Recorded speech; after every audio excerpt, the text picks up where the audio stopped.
نحمده ونصلي على رسوله الكريم اما بعد فاعوذ بالله من الشيطان الرجيم بسم الله الرحمن الرحيم رب اشرح لي صدري ويسر لي امري واحلل عقدة من لساني يفقهوا قولي۔ ناظرین، پروگرام اللہ کے خوبصورت نام کے ساتھ آپ کی خدمت میں حاضر ہیں۔ آج ہم انشاءاللہ العزیز اللہ سبحانہ وتعالی کے نام الرفیق پر بات کریں گے۔ الرفیق رفق یعنی نرمی کرنے والا، مہربانی کرنے والا، آسانی کرنے والا، اپنے کام آہستگی سے کرنے والا، جلد بازی نہ کرنے والا، دوسروں کے ساتھ شفقت اور احسان کا معاملہ کرنے والا، بردباری سے کام لینے والا، جلد سزا نہ دینے والا، یہ ہے ہمارا رب الرفیق جو نہایت مہربان ہے، اپنے بندوں کے اوپر بہت شفقت فرمانے والا ہے۔ تو آئیے ہم دیکھتے ہیں کہ اس معنی میں قرآن مجید میں اور احادیث میں ہمارے لیے کیا تعلیمات ہیں۔ سب سے پہلی بات تو یہ کہ اللہ سبحانہ وتعالی رفیق ہے، اللہ کا نام الرفیق ہے اور وہ رفق کو پسند کرتا ہے۔ حدیث میں آتا ہے ان اللہ رفیق یحب الرفق فی الامر کلہ۔ بخاری کی اس حدیث کا مطلب یہ ہے کہ بے شک اللہ سبحانہ وتعالی بہت نرمی فرمانے والا ہے اور وہ تمام معاملات میں نرمی کو پسند فرماتا ہے۔ اس لیے ہمیں بھی اپنے اندر نرمی لانے کی ضرورت ہے، اور نرمی جس چیز کے اندر ہوتی ہے اسے خوبصورت بنا دیتی ہے، اور جس چیز سے نکل جاتی ہے اسے بدصورت کر دیتی ہے۔ صحیح مسلم کی حدیث میں بھی آتا ہے کہ اللہ رفیق ہے اور رفق کو پسند کرتا ہے، یعنی خود نرمی والا ہے اور نرمی کرنا اسے پسند ہے، اور وہ اپنے بندوں پر ہر لحاظ سے نرمی اور مہربانی فرماتا ہے، جس کا مظاہرہ ہم مختلف مواقع پر دیکھتے ہیں۔ موسیٰ علیہ السلام کے واقعے میں ہم دیکھتے ہیں کہ اللہ تعالیٰ نے جب موسیٰ علیہ السلام کی والدہ کو دیکھا کہ وہ بچے کے معاملے میں بہت پریشان ہیں، تو انہیں بہت پیار سے اور بہت نرمی اور مہربانی کے ساتھ سمجھایا۔ فرمایا وَأَوْحَيْنَا إِلَىٰ أُمِّ مُوسَىٰ أَنْ أَرْضِعِيهِ فَإِذَا خِفْتِ عَلَيْهِ فَأَلْقِيهِ فِي الْيَمِّ وَلَا تَخَافِي وَلَا تَحْزَنِي إِنَّا رَادُّوهُ إِلَيْكِ وَجَاعِلُوهُ مِنَ الْمُرْسَلِينَ۔ ہم نے موسیٰ کی والدہ کی طرف الہام کیا کہ اس بچے کو دودھ پلاتی رہو، پھر جب تجھے اس کے قتل کا خطرہ ہو تو اسے دریا میں ڈال دینا، اور کچھ خوف نہ کرنا اور غم نہ کھانا، لا تخافی ولا تحزنی، ہم اس بچے کو تیری ہی طرف لوٹائیں گے۔ تو اللہ کے وعدے پر یقین رکھنا، پریشان نہ ہونا، اور اسے اپنا رسول بنا دیں گے۔ کس قدر مہربانی ہے، رحمت ہے ہمارے رب کی۔ پھر اسی طرح اللہ سبحانہ وتعالی اپنے بندوں کو مایوس نہیں کرتا۔ نبی صلی اللہ علیہ وسلم ایک مرتبہ اپنے صحابہ کے ایک گروہ کے پاس گئے جو ہنس رہے تھے، باتیں کر رہے تھے۔ آپ نے فرمایا اس ذات کی قسم جس کے ہاتھ میں میری جان ہے، اگر تم وہ جان لو جو میں جانتا ہوں تو تم ہنستے کم اور روتے زیادہ۔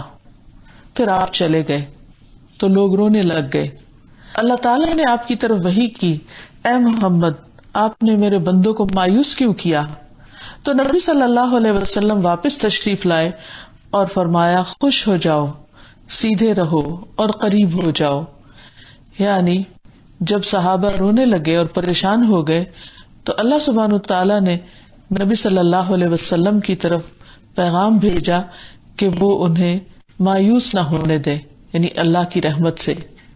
اور حقیقت یہ ہے کہ ایمان امید اور خوف دونوں کے بیچ میں ہے، کیونکہ اگر انسان ہر وقت اللہ سبحانہ وتعالیٰ کی ناراضگی کے ڈر سے پریشان رہے، مایوس رہے، تو زندگی میں کچھ اچھے کام نہیں کر سکتا۔ پھر اسی طرح اللہ سبحانہ وتعالیٰ جب بندوں پر کسی وجہ سے تنگی بھی کرتے ہیں تو اس کے ساتھ آسانی بھی رکھتے ہیں۔ اسی لیے قرآن مجید میں آتا ہے فَإِنَّ مَعَ الْعُسْرِ يُسْرًا إِنَّ مَعَ الْعُسْرِ يُسْرًا، پس یقیناً تنگی کے ساتھ آسانی بھی ہے، یقیناً تنگی کے ساتھ آسانی بھی ہے. یعنی اللہ سبحانہ وتعالیٰ جب کسی کو کسی تنگی میں مبتلا کرتا ہے تو اس کے ساتھ ہی، یعنی بعد میں نہیں، ساتھ ہی ان مع العسر یسرا، اس کے ساتھ ہی آسانی بھی پیدا کر دیتا ہے. یعنی ایک اعتبار سے وہ معاملہ مشکل نظر آتا ہے لیکن دوسرے اعتبار سے اس میں آسانی ہوتی. مثلاً سفر کرنا ایک مشکل کام ہے، انسان اپنا گھر بار چھوڑتا ہے، اپنی روٹین چھوڑتا ہے، اپنا راحت و آرام چھوڑتا ہے، لیکن اس کے ساتھ ہی اللہ تعالیٰ اس بندے پر کتنا مہربان ہوتا ہے کہ جو بھی اس راستے میں اگر سفر اچھے مقصد کے لیے ہو تو اس راستے میں کوئی بھی اگر اسے تکلیف پہنچتی ہے تو اس پر اس کے لیے اجر لکھا جاتا ہے، اس سے نمازیں کم کر دی جاتی ہیں، اس کے سنت اور نوافل معاف کر دیے جاتے ہیں اور فرض بھی آدھے کر دیے جاتے ہیں سوائے مغرب کی نماز کے جو پہلے ہی چھوٹی نماز ہے. اسی طرح روزہ رکھنے سے معافی دے دی جاتی ہے کہ بعد میں رکھ کر گنتی پوری کی جائے. یعنی رمضان میں بھی اگر کوئی سفر کر رہا ہو یا اسی طرح عام دنوں میں اگر کوئی شخص نفلی روزے رکھنے کا عادی ہو تو سفر میں اگر وہ نہیں رکھتا تو بھی اس کا اجر لکھا جاتا ہے. تو یہ تمام چیزیں زندگی کے ہر معاملے میں نظر آتی. اسی طرح ایک شخص اگر بیمار ہوتا ہے تو بظاہر وہ تنگی میں ہے لیکن اس بیماری کے اپنے بھی کچھ فائدے ہوتے ہیں، جو جسمانی فائدے بھی ہو سکتے ہیں، روحانی فائدے بھی ہو سکتے ہیں. بیماریاں انسان کے اندر نرمی پیدا کرتی ہیں، کمزوری پیدا کرتی ہیں، انسان ان چیزوں کی طرف توجہ کرتا ہے جو عام حالات میں نہیں کر سکتا. اس کے ساتھ ساتھ اس سے عبادات بھی ہلکی کر دی جاتی ہیں. یعنی اگر کوئی شخص کھڑے ہو کر نماز نہیں پڑھ سکتا تو اس کو بیٹھ کر پڑھنے کی رخصت دی جاتی ہے.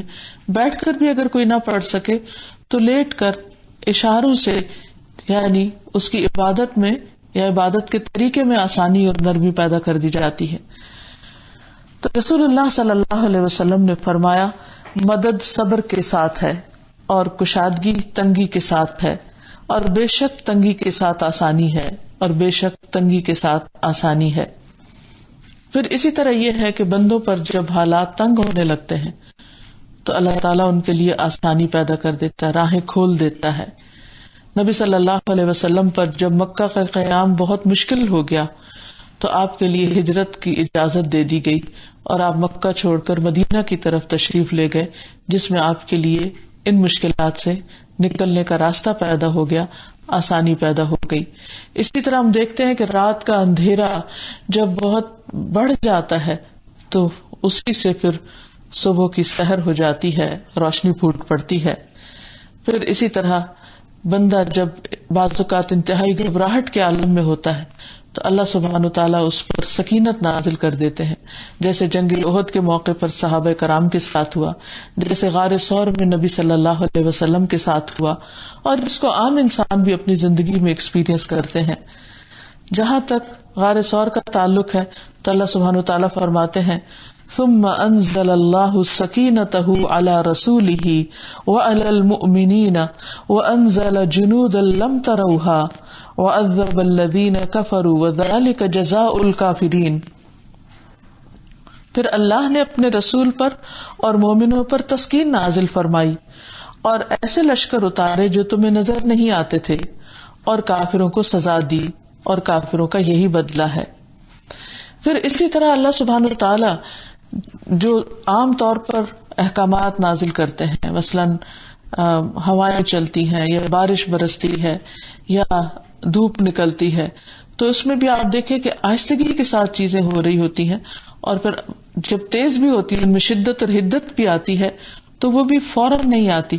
مثلا آپ دیکھیے کہ رات دن میں کس طرح تبدیل ہوتی ہے، ایک دم ڈارکنیس سے فل برائٹ سورج ہمارے سامنے نہیں آتا پورا روشن ہو کر، بلکہ پہلے آہستہ آہستہ اندھیرا ختم ہوتا ہے، پھر آہستہ آہستہ روشنی بڑھتی چلی جاتی ہے، اور پھر سورج نکلتا ہے تو اس کی کرنیں بہت نرم سافٹ ہوتی ہیں، پھر آہستہ آہستہ اس میں تیزی آتی، اور پھر وہ بھی ہمیشہ برقرار نہیں رہتی. جو ہی وہ اپنی پیک پر پہنچتا ہے تو اس کا زوال شروع ہو جاتا ہے، پھر اس میں ٹھنڈک آنا شروع ہو جاتی ہے. اور اسی طرح رات کا بھی معاملہ ہے. اسی طرح ہوائیں اللہ سبحانہ تعالیٰ جو چلاتا ہے اپنے بندوں کے لیے رحمت کے طور پر، عذاب اس کے علاوہ ہے، وہ تو پھر اللہ سبحانہ تعالیٰ کا غصہ بھی ہوتا ہے ان بندوں کے لیے جن پر وہ ناراض ہوتا ہے. لیکن عمومی طور پر ہم دیکھتے ہیں کہ ہواؤں کے چلنے میں اور بارش کے برسنے میں ایسی سختی اور شدت نہیں ہوتی کہ جو انسانوں کے لیے ناقابل برداشت ہو. پھر اسی طرح اللہ سبحانہ و تعالیٰ کے لیے الرفیق کا لفظ جو استعمال ہوتا ہے وہ ساتھی کے معنوں میں بھی ہوتا ہے. پھر اللہ سبحانہ و تعالیٰ اپنے بندوں کے ساتھ شرعی معاملات میں بھی آسانی فرمانے والا ہے، شفقت کرنے والا ہے، استطاعت سے زیادہ بوجھ نہیں ڈالتا. قرآن پاک میں اللہ تعالیٰ فرماتے ہیں لا یکلف اللہ نفسا الا وسعها، اللہ تعالیٰ کسی شخص پر اس کی استطاعت سے زیادہ بوجھ نہیں ڈالتا. انسان کے کمزور ہونے کی رعایت بھی رکھی گئی ہے کہ انسان کو صرف اتنے ہی احکامات دیے گئے ہیں جن کو وہ واقعی نبھا سکتا ہے یا جن پر وہ عمل کر سکتا ہے. قرآن پاک میں اللہ تعالیٰ فرماتے ہیں یرید اللہ ان یخفف عنکم وخلق الانسان ضعیفا، اللہ چاہتا ہے کہ تم سے بوجھ ہلکا کر دے اور انسان کمزور پیدا کیا گیا ہے. یعنی شریعت کے جتنے بھی احکامات ہیں، نماز، روزہ، حج، زکوٰۃ، ان سب میں آسانی ہے، ایسی مشقت نہیں کہ جو ناقابل برداشت ہو. مثلا روزہ صبح سے شام تک کا ہے، ایسا نہیں کہا گیا کہ انسان 24 گھنٹے کا روزہ رکھے یا 48 گھنٹے کا روزہ رکھے. اسی طرح نمازوں کے اوقات بھی آپ دیکھیے کہ بہت ہی معتدل ہیں. صبح کے وقت ہلکی نماز ہے، ظہر کے وقت تھوڑی طویل ہے، پھر عصر کے وقت ہلکی ہے، مغرب بھی مختصر ہے، عشاء تھوڑی سی طویل ہے. یعنی بندوں کی سہولت کے لیے اللہ تعالیٰ نے ان کو 5 اوقات پر تقسیم کر دیا ہے، ورنہ اگر اللہ تعالیٰ چاہتا تو ایک ہی وقت میں یہ ساری نمازیں پڑھنے کا حکم دے دیتا. یا پھر جیسے پہلے حکم دیا گیا تھا 50 نمازوں کا، اگر وہ فرض کر دی جاتی تو ہمارے ساتھ کیا معاملہ ہوتا. یہ بھی اللہ سبحانہ تعالیٰ نے ہمیں دکھایا کہ وہ اس سے زیادہ بھی حکم دے سکتا تھا، اگر اس نے کم دیا تو یہ اس کی شفقت اور مہربانی کی وجہ سے اس کے الرفیق ہونے کی علامت ہے. پھر اسی طرح اللہ تعالیٰ بندوں سے تقوی کا تقاضا کرتا ہے، لیکن ساتھ ہی فرماتا ہے فاتقوا اللہ ما استطعتم، اللہ سے ڈرو جتنی تم میں استطاعت ہے. پھر اسی طرح دین میں تنگی نہیں رکھی، فرمایا وما جعل علیکم فی الدین من حرج، اللہ نے تم میں دین پہ، دینی معاملات میں کوئی سختی نہیں رکھی. یعنی ایسی سختی یا ایسی مشکل کہ جو تمہارے لیے ناقابل برداشت ہو اور جس کو ادا کرنا تمہارے لیے ناممکن ہو، بلکہ اس کے برعکس دین میں آسانیاں پیدا فرمائیں. نبی صلی اللہ علیہ وسلم نے فرمایا کہ دین آسان ہے. اور پھر ایک اور جگہ پر فرمایا یرید اللہ بکم اليسر ولا یرید بکم العسر، اللہ تعالیٰ تمہارے ساتھ آسانی چاہتا ہے، تمہارے ساتھ تنگی نہیں چاہتا. یعنی اللہ تعالیٰ بندوں کو دین کے احکامات پر عمل کرنے کا جو حکم دیتا ہے وہ اس لیے نہیں کہ انہیں کسی مشکل میں ڈالنا چاہتا ہے، بلکہ اگر بظاہر کوئی چیز مشکل بھی نظر آتی ہے تو اس کے بے شمار فائدے بھی ہیں، وہ حقیقت میں بندوں کو فائدہ پہنچانے کے لیے. مثال کے طور پر آپ دیکھیے کہ نماز ہے، نماز میں بظاہر وضو کرنا بڑا ہی مشکل کام لگتا ہے، لیکن دن میں 5 دفعہ جب انسان وضو کرتا ہے، ہاتھ پاؤں دھوتا ہے، اس کے جسم سے میل کچیل نکلتی ہے تو یہ اس کی صحت کے لیے کس قدر مفید ہے. اور پھر جسمانی طور پر ہی نہیں، روحانی طور پر بھی انسان اپنے آپ کو صاف ستھرا محسوس کرتا ہے. نبی صلی اللہ علیہ وسلم نے اس کی مثال اس سے دی کہ اگر تم میں سے کسی کے دروازے پر ایک نہر ہو اور وہ دن میں 5 مرتبہ اس میں نہائے تو کیا اس کے جسم پر کچھ بھی میل کچیل باقی رہ جائے گی؟ تو یہی حال 5 نمازوں کا ہے کہ جب بندہ ان کو اللہ تعالیٰ کے لیے ادا کرتا ہے تو اس کے جسم پر تو کوئی میل نہیں رہتی، لیکن اس کے اوپر کوئی گناہ بھی باقی نہیں رہتا. یعنی وہ جب رات کو سوتا ہے تو ہر قسم کے بوجھ سے آزاد ہو کر، صاف ستھرا ہو کر. پھر اسی طرح آپ دیکھیے کہ روزہ رکھنا بظاہر اس میں مشقت نظر آتی ہے، لیکن حقیقت یہ ہے کہ انسان کے ڈائجسٹو سسٹم کو یا اس کے جو نظام ہے اس کو ایک آسانی کے ساتھ کام کرنے کا موقع ملتا ہے اور ان اعضاء کی ایک طرح سے اوور ہالنگ ہو رہی ہوتی ہے، تو یہ بھی بندے کے فائدے میں ہے. پھر اسی طرح یہ ہے کہ انسان کو صبر و ضبط آتا ہے اس میں. اسی طرح مال نکالنا، زکوٰۃ دینا بظاہر مشکل نظر آتا ہے، لیکن اس میں بھی انسان کے لیے آسانی اور فائدہ ہے، کیونکہ جب انسان اپنا مال کسی کو دیتا ہے تو اس کے اندر سے حرص اور بخل کے جذبات نکلتے ہیں، اس کے اندر آسانی پیدا ہوتی ہے، نرمی پیدا ہوتی ہے، دوسروں کی ضرورت کا احساس پیدا ہوتا ہے۔ اسی طرح حج میں بظاہر مشقت ہے، لیکن اس میں بہت سارے فائدے بھی رکھ دیے گئے ہیں، جس کا ذکر اللہ تعالیٰ قرآن مجید میں فرماتے ہیں۔ اور ویسے بھی اللہ تعالیٰ بندوں کے لیے آسانی کو پسند فرماتا ہے۔ رسول اللہ صلی اللہ علیہ وسلم نے فرمایا، بے شک اللہ تعالیٰ نے اس امت کے لیے آسانی کو پسند کیا ہے اور اس کے لیے تنگی کو ناپسند کیا ہے۔ اور یہ بات آپ نے 3 دفعہ فرمائی اور فرمایا اس امت نے تنگی کو پکڑ لیا اور آسانی کو چھوڑ دیا۔ یعنی بعض اوقات ہم عبادات کے معاملے میں جو رخصت دی جاتی ہے اس سے فائدہ نہیں اٹھاتے۔ بعض لوگ سفر میں اپنی نماز کو قصر نہیں کرتے، کم نہیں کرتے، یا اسی طرح دیگر امور میں جو دین کی آسانیاں ہیں وہ سمجھتے ہیں کہ شاید یہ اختیار کرنا تقویٰ کے خلاف ہے، حالانکہ ایسا نہیں۔ پھر اسی طرح اللہ سبحانہ تعالیٰ کی یہ بہت بڑی مہربانی ہے کہ اس نے بندوں کی خطاؤں کو معاف کر دیا اور ان سے بھول چوک کو معاف فرما دیا۔ ابن عباس کہتے ہیں کہ بے شک رسول اللہ صلی اللہ علیہ وسلم نے فرمایا، اللہ نے میرے لیے میری امت کی غلطی اور بھول چوک اور جس چیز پر ان کو مجبور کر دیا جائے اس سے درگزر فرمایا ہے۔ یہ ہے اللہ الرفیق، رفق اور نرمی فرمانے والا۔ اسی طرح اللہ سبحانہ و تعالیٰ کے اس نام کا ایک اور مطلب بھی ہے، اور وہ ہے ساتھی۔ اور اللہ سبحانہ و تعالیٰ اپنے بندوں کے ساتھ ہوتا ہے، ان کی مدد فرماتا ہے، اور یہ ساتھ 2 طرح کا ہے، ایک عام ہے اور ایک خاص ہے۔ اس خاص ساتھ جو ہے وہ اس کے خاص بندوں کے لیے ہوتا ہے، جیسے انبیاء علیہ السلام اور صدیقین اور شہداء وغیرہ کے لیے، کہ ان کی خاص مدد فرماتا ہے۔ اور عام طور پر وہ اپنے تمام بندوں کے امور اور احوال کو جاننے والا ہے، اپنے علم کے ساتھ وہ ان کے ساتھ ہوتا ہے۔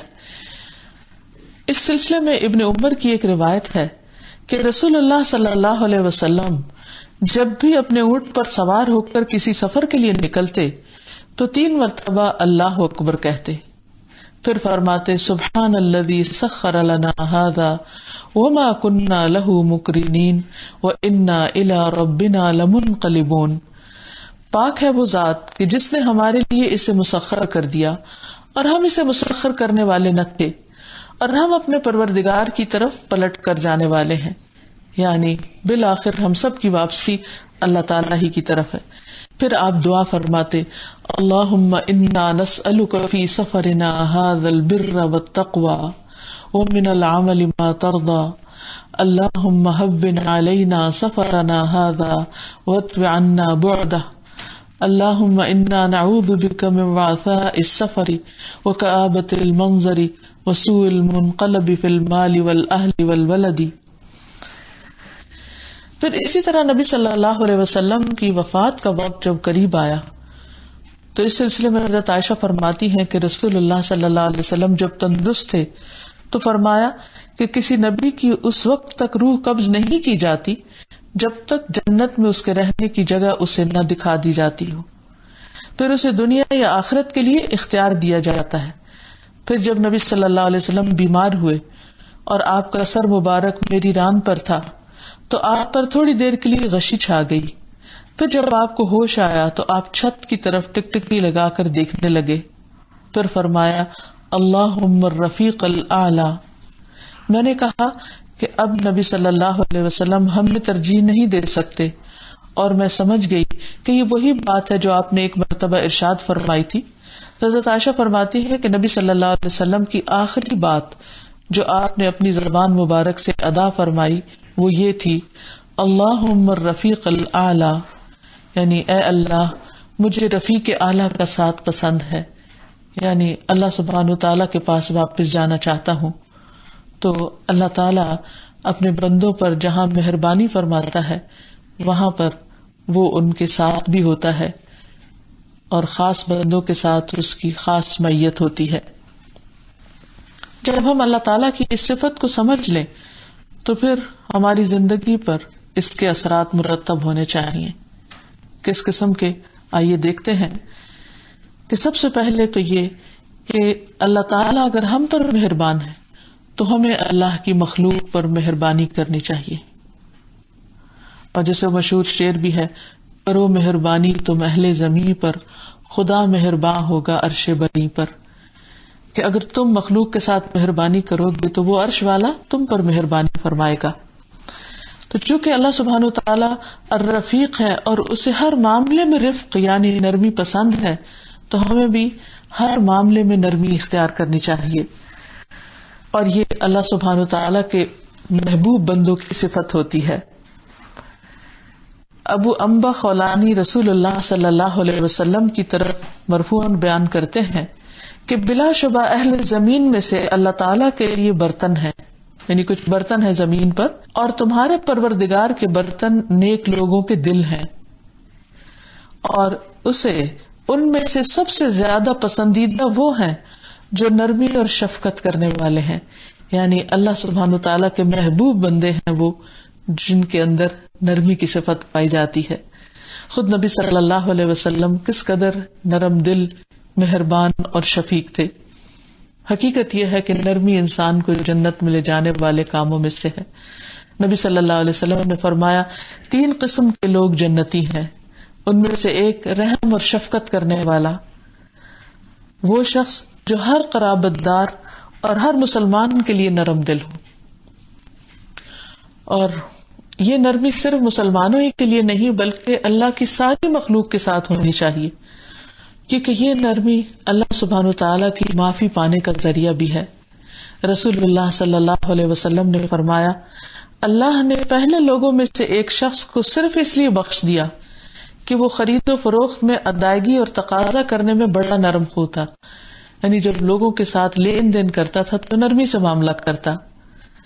اسی طرح اللہ سبحانہ تعالیٰ ایسے گھرانے کے ساتھ بھلائی کا وعدہ کرتے ہیں کہ جن کے اندر نرمی پائی جاتی ہو. نبی صلی اللہ علیہ وسلم نے فرمایا، جب اللہ تعالیٰ کسی گھرانے کے لوگوں سے خیر اور بھلائی کا ارادہ کرتے ہیں کہ اس کے اوپر خیر نازل کرنی ہے تو ان کے اندر نرمی پیدا فرما دیتے ہیں. آپ صلی اللہ علیہ وسلم نے فرمایا، اے عائشہ، اللہ رفیق ہے اور رفق یعنی نرمی کو پسند کرتا ہے. نرمی کرنے پر اللہ سبحانہ تعالیٰ اپنے بندوں کو خوب نوازتے ہیں. ایک حدیث کے مطابق اللہ تعالیٰ جس قدر نرمی پر نوازتے ہیں اس کے علاوہ کسی اور چیز پر نہیں نوازتے. یعنی اگر انسان یہ چاہتا ہے کہ اس پر اللہ کی رحمتیں ہو جائے، اس کی مشکلات آسان ہو جائے، اور جو وہ چاہتا ہے اس کو مل جائے، تو اس کے لیے ضروری ہے کہ وہ اللہ کے بندوں اور اللہ کی مخلوق پر نرمی کرے. اور پھر جب انسان نرمی کرتا ہے تو اس کے ساتھ بھی نرمی کی جاتی، نہیں دوسرے بھی اس کے ساتھ نرمی کا معاملہ کرتے ہیں. نرمی انسان کو خوبصورتی عطا کرتی ہے، انسان کے لیے باعث زینت ہوتی ہے، اور سختی انسان کو بدنما بنا دیتی. ایک شخص بظاہر کتنے بھی اچھے لباس میں ہو، کتنے بھی زیورات میں لدا ہوا ہو، کتنا بھی حسین نظر آتا ہو، لیکن اگر اس کے بات کرنے کا انداز سخت ہے، اس کا لوگوں کے ساتھ معاملہ سخت ہے، تو اس کا ظاہر حسن اس کو کچھ بھی فائدہ نہ دے گا بلکہ عیب دار بنا دے گا. پھر اسی طرح یہ ہے کہ جتنی نرمی ہوگی اتنی ہی خیر زیادہ ہوگی. ابو درداء کہتے ہیں کہ رسول اللہ صلی اللہ علیہ وسلم نے فرمایا، جس شخص کو نرمی سے حصہ دیا گیا اسے بھلائی سے حصہ دیا گیا، اور جو نرمی سے محروم ہوا وہ ہر خیر سے محروم ہوا، ہر بھلائی سے محروم ہوا. اب ہمیں دیکھنا یہ چاہیے کہ ہماری نرمی کا سب سے زیادہ مستحق کون ہے. تو اس میں اللہ سبحانہ وتعالیٰ کے بعد بندوں میں سے سب سے بڑا حق ہم پر والدین کا ہے. اس کے لیے خاص طور پر قرآن مجید میں ہمیں حکم دیا گیا ہے. ارشاد باری تعالیٰ ہے، وَقَضَىٰ رَبُّكَ أَلَّا تَعْبُدُوا إِلَّا إِيَّاهُ وَبِالْوَالِدَيْنِ إِحْسَانًا إِمَّا يَبْلُغَنَّ عِندَكَ الْكِبَرَ أَحَدُهُمَا أَوْ كِلَاهُمَا فَلَا تَقُل لَّهُمَا أُفٍّ وَلَا تَنْهَرْهُمَا وَقُل لَّهُمَا قَوْلًا كَرِيمًا وَاخْفِضْ لَهُمَا جَنَاحَ الذُّلِّ مِنَ الرَّحْمَةِ وَقُل رَّبِّ ارْحَمْهُمَا كَمَا رَبَّيَانِي صَغِيرًا. آپ کے پروردگار نے فیصلہ کر دیا ہے کہ تم اس کے علاوہ کسی اور کی عبادت نہ کرو، اور والدین کے ساتھ بہتر سلوک کرو۔ اگر ان میں سے کوئی ایک یا دونوں تمہارے سامنے بڑھاپے کی عمر کو پہنچ جائیں تو انہیں اف تک نہ کہو، نہ ہی انہیں جھڑکو، اور ان سے بات کرو تو ادب سے بات کرو، اور ان پر رحم کرتے ہوئے انکساری سے ان کے آگے جھکے رہو، اور ان کے حق میں دعا کرو، اے میرے رب ان پر رحم فرما جیسا کہ انہوں نے بچپن میں مجھے پالا تھا، یعنی محبت اور شفقت کے ساتھ۔ تو انسان کی مہربانی کا سب سے زیادہ مستحق اس کے والدین ہیں، اور والدین میں سے بھی والدہ، ماں۔ نبی صلی اللہ علیہ وسلم سے ایک شخص نے پوچھا کہ میرے حسن سلوک کا سب سے زیادہ کون مستحق ہے؟ تو آپ نے فرمایا تمہاری ماں۔ اس نے دوبارہ پوچھا، آپ نے پھر فرمایا تمہاری ماں۔ اس نے تیسری بار پوچھا، آپ نے پھر یہی جواب دیا کہ تمہاری ماں، اور چوتھی بار آپ نے فرمایا کہ تمہارا باپ۔ تو اس سے یہ پتہ چلتا ہے کہ والدین میں سے بھی ماں کا درجہ یا ماں کا حق باپ کے مقابلے میں زیادہ ہے۔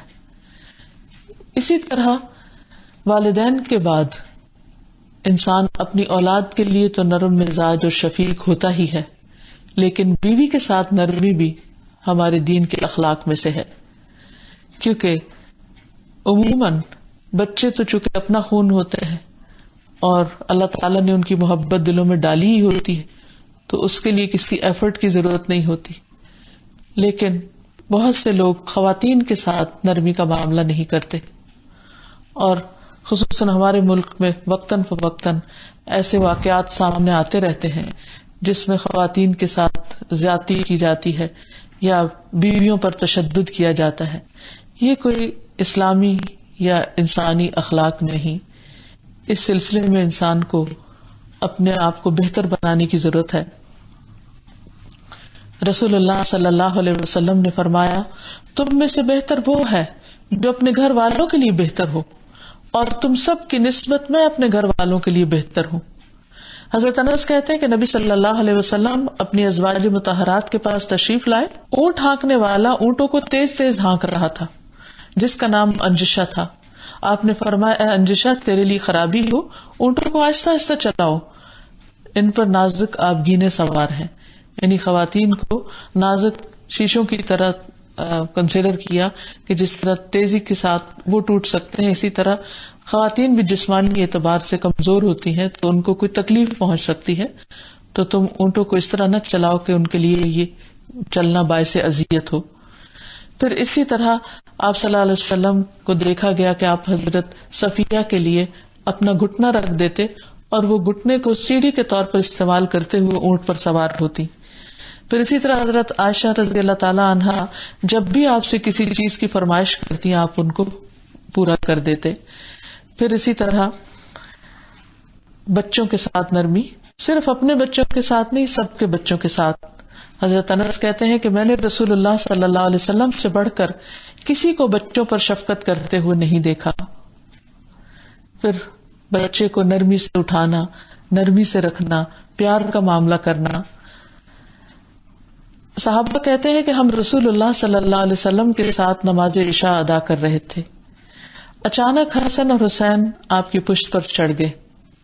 آپ سر اٹھاتے تو ان کو پیچھے سے نرمی سے پکڑ لیتے اور بڑی ہی شفقت سے ان کو زمین پر رکھ دیتے۔ پھر جب آپ سجدہ کرتے تو وہ پھر چڑھ جاتے۔ جب آپ نماز پڑھ لیتے تو ان کو اپنی ران پر بٹھا لیتے، یعنی ایک کو ایک ران پہ، دوسری کو دوسری پر۔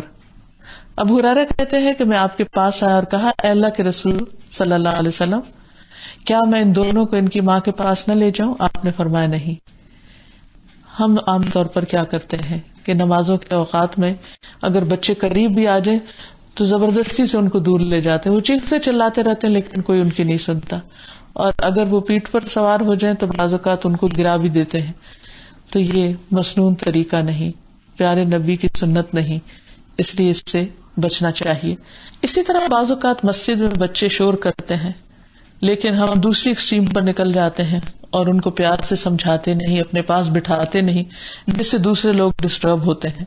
تو نبی صلی اللہ علیہ وسلم نے ان کو نماز میں بھی بچوں کو توجہ اس لیے دی تاکہ وہ دوسروں کی ڈسٹربنس کا باعث نہ بنے. تو ہمیں بھی آپ صلی اللہ علیہ وسلم کی سنت کی پیروی کرنی چاہیے. پھر اسی طرح بعض لوگ بچوں کو پیار کرتے ہوئے ان کے گال کھینچ دیتے ہیں یا ناک یا بال، تو اس سے بھی پرہیز کرنا چاہیے.